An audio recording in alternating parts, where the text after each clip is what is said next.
écoutez Radio Relais, la radio qui relaie l'information pour vous.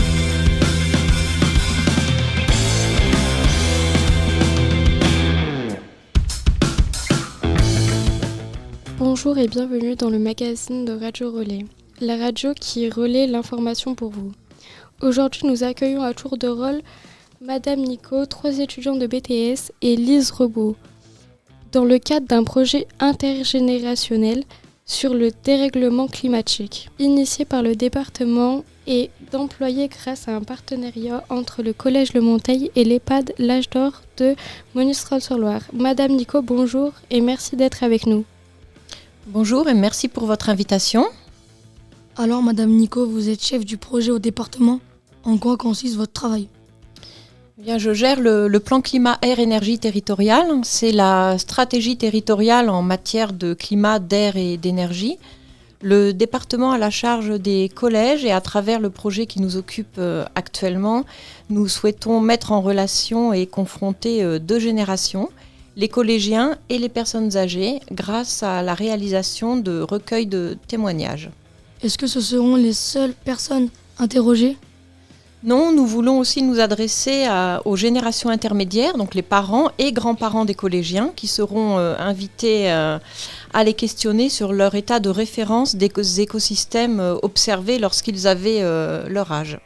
Pour accompagner la mise en place de ces projets, vous avez fait appel à 3 étudiants de BTS qui effectuent leur stage en service de département. Quels sont les objectifs de la mission que vous leur avez confiée ?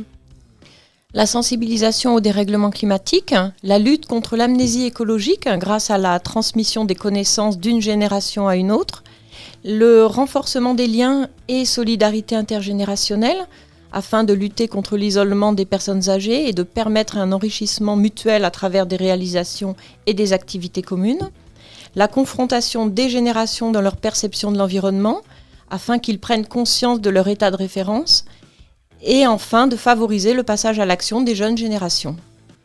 Bonjour Ivana, Kimberley et Arthur. Vous êtes donc étudiants en BTS, mais quel secteur avez-vous choisi ? Kimberley et moi-même, nous avons choisi un BTS économie sociale et familiale au Puy-en-Velay. Quel métier pourrez-vous faire quand vous aurez votre diplôme en poche ? On nous forme à une multitude de métiers qui nécessitent une expertise dans les domaines de la vie quotidienne, tels que l'alimentation, la santé, le budget, la consommation, l'environnement, l'énergie, l'habitat, et pour accompagner et conseiller les personnes en situation de difficulté. Et donc à la suite de ce BTS, on peut devenir technicien supérieur en économie sociale et familiale. Et vous Arthur, quelle filière avez-vous choisi ? J'ai effectué un BTS communication. J'ai pour mission de créer une vidéo de présentation du projet, car le but est qu'il soit déployé dans tous les collèges du département. Par la suite, accompagné du kit pédagogique qui aura été réalisé, mais ça va être les filles qui vont le gérer. À la fin de votre BTS, fort de cette expérience de stage au sein du département, pensez-vous entrer directement dans le monde du travail ou poursuivre vos études ? Je pense poursuivre mes études pour élargir mon cercle de connaissances et me spécialiser. Et vous mesdames, quelle est la durée de votre stage ?